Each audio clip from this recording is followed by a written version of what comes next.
Viral bayi usia 1 hari masuk NICU karena diberi air mineral. Idai ingatkan anak baru lahir hanya boleh minum ASI.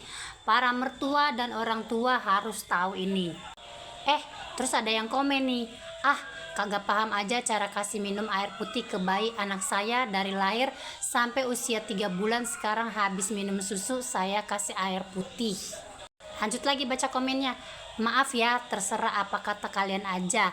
Anak saya memang saya kasih air putih dari habis lahir agar sisa susu tidak lengket di tenggorokan dan lidah anak saya tidak berkerak putih. Alhasil terbukti sampai sekarang anak saya tidak grok-grok, jarang gumoh karena susu tidak menempel di tenggorokan yang membuat bayi tersendak. Gitulah ya. Itu ibu yang komen ya kan, itu kan karena anaknya selamat, beruntung. Coba seandainya anaknya masuk NICU juga kayak korban itu, pasti nggak bakalan gini komennya ya kan.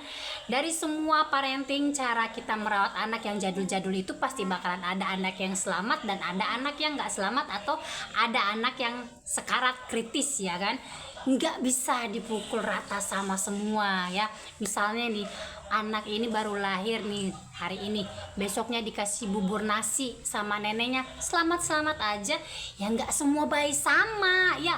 Ada ya nih Madudung ini dapat cerita dari tetangga ya kan. Tetangga ini kerja di rumah sakit, terus menerima pasien bayi baru lahir, perutnya bengkak gede ya kan. Ditanyalah kenapa anaknya ini, dikasih makan nggak? Iya, dikasih makan bubur nasi sama neneknya kan. Neneknya berarti mertua dari si ibu ya. Udah tua jangan sok tahu ya, mentang-mentang udah berpengalaman. Nggak semua orang harus mengalami apa yang Anda alami sama, enggak, jangan dipukul rata. Zaman dulu banyak juga kasus anak meninggal. Kenapa? Karena kurang ilmu pengetahuan. Zaman dulu kurang, makanya banyak juga nih para orang tua misalnya ya, rata-rata nih misalnya dalam satu kampung gitu ya, punya anak nih, kebanyakan mereka pasti punya satu anak yang meninggal. Misalnya punya anak 4, meninggal 1, yang 3 hidup. Itu caranya sama semua. Habis lahiran dikasih makan, yang 3 selamat, yang 1 nggak selamat ya, kayak gitu. Terus ada juga anak yang step sampai meninggal. Kenapa ada yang meninggal? Karena zaman dulu informasi tuh susah didapatnya. Anak step mau diapain kan banyak yang nggak tahu. Ada yang malah dibungkus ya kan, makin panas anaknya dibungkus, harusnya kan dibuka biar keluar keringatnya. Kok zaman dulu nggak tahu, dikiranya anaknya ini demam kedinginan, dibungkus. Makin dibungkus panasnya makin tinggi, jadilah step. Nah, nggak tahu penanganan stepnya kayak gimana. Ada yang dimasukin sendok ke mulutnya, ada yang dimasukin kopi ya kan. Zaman dulu karena emang nggak tahu orang.